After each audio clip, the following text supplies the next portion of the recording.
Você sabe o que eu acho interessante? Fala. O nosso economista de Facebook, que são os jovens de 14 anos que discutem economia com pessoas doutoradas, se um doutor em economia que trabalha, por exemplo, numa USP, falar uma coisa com esses jovens de 14 anos, eles vão falar que é porque esse doutor em economia se formou com livros do MEC, por isso ele não sabe absolutamente nada.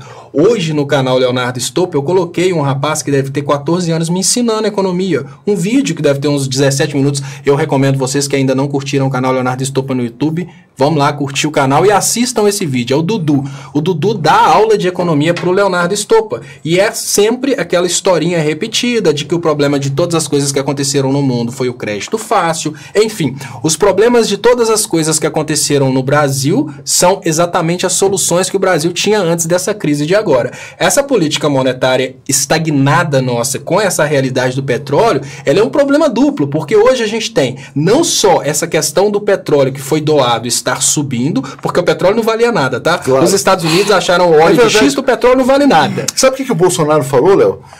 Que ele tem que privatizar a Petrobras porque já acabou a era do petróleo. Acabou o petróleo está indo para 100 dólares daqui a pouco e acabou a era do petróleo. Acabou a era Os Estados Unidos fazendo guerra no mundo inteiro por conta de petróleo e acabou duas coisas. O petróleo tinha que ter sido vendido rápido porque os Estados Unidos encontraram óleo de xisto. O petróleo não vale absolutamente nada. Com carinho especial para um colega meu de engenharia que é o Sérgio. Que dizia isso, né? Que dizia isso. Não, agora que tem o xisto, o pré-sal acabou. O pré-sal não vale nada. Pré-sal não vale nada. Aliás, o xisto foi uma estratégia americana para baixar os preços do petróleo, ferrar a Rússia. Sem contar a superprodução da OPEC, né? Sem falar.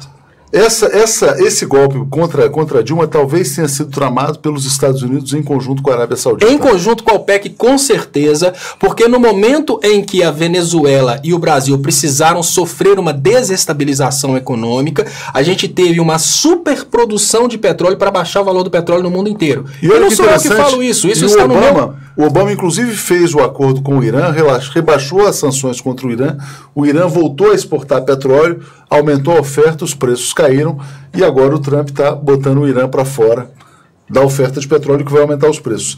Deixa eu só dar um alô especial para o Francisco Bianco, mais um que está aqui comparecendo através do Superchat. Muito obrigado, você está ajudando a expansão da TV 247 e a nossa programação.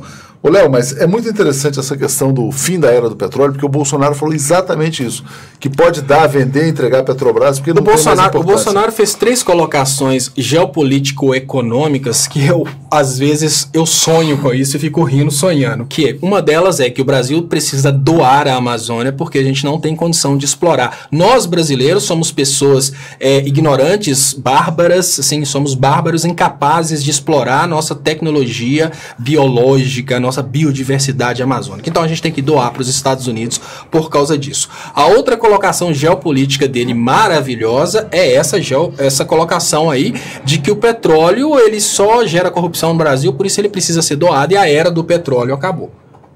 Não precisamos do petróleo. E uma colocação que às vezes eu fico pensando, onde que esse cara tá com a cabeça? É o foco do futuro do Brasil no nióbio e no grafeno. O nióbio e o grafeno são importantes, mas eles são, assim, aqueles cabelinhos dentro de um mundo que é o Brasil. Mas o cara que discursa somente a respeito de nióbio e grafeno. Então, ele colocou uma pedra em cima da Amazônia e colocou uma pedra em cima do petróleo.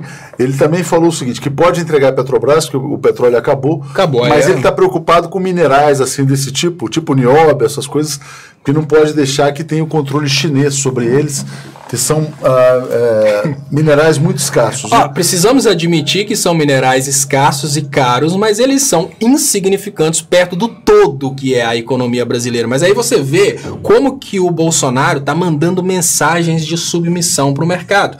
Olha, o meu discurso vai ser em cima da imbecilização do povo, eu vou fazer de conta que o petróleo não é importante, eu vou fazer de conta que a Amazônia não é importante. Quando a gente pensa no petróleo e na Amazônia e também no aquífero Guarani, Léo, a gente pensa em pretensões que os Estados Unidos estão brigando para tomar do Brasil desde a época do Getúlio Vargas. Isso assim, os Estados Unidos estão fazendo pressão no Brasil para entregar água, petróleo, Isso é desde a época do Getúlio Vargas. No entanto, energia em geral, né? A produção de energia hidrelétrica no Brasil. E aí me chega o Bolsonaro agora e manda o recado para os Estados Unidos. Gente, fica tranquilo. Quer ver o que eu vou falar com o povo? Ó, petróleo não vale nada, não, tá, gente? Petrobras não vale nada. Amazonas também não vale nada. O que ele está tentando fazer é deixar bem claro pro mercado que ele está, sim, disposto a obedecer o mercado da forma que o mercado quiser. E isso é muito triste, Léo, que a gente pensa que a gente tem esses exemplares, né? De acordo com o que você pensa, o Joaquim Barbosa teria entendido, né, que o presidente manda muito pouco se ele não tiver uma representatividade. Um exemplo que a gente tem hoje é o exemplo dos Estados Unidos, em que o Trump não manda absolutamente nada, ele tenta fazer, sofre ameaça e faz o que os outros mandam. E ele percebeu que é impossível ele ser presidente e ao mesmo tempo presidir e pulou fora. No entanto, o Bolsonaro abriu mão de presidir para somente ser presidente. E a gente tem na cadeia uma pessoa que não abre mão de ser presidente e presidir. E é exatamente porque o Lula não abre mão de presidir, se eleito presidente, que ele está sendo preso hoje. Porque o Lula mandou uma mensagem clara durante 8 anos de governo. Eu governo para o Brasil, não governo para o mercado. Eu governo para o Brasil, não governo para os Estados Unidos. No final das contas, os Estados Unidos conseguiram vencer e colocar Lula na cadeia. Mas ele, até o último momento, ele fez aquilo que ele prometeu, que é governar para os brasileiros e não para os norte-americanos.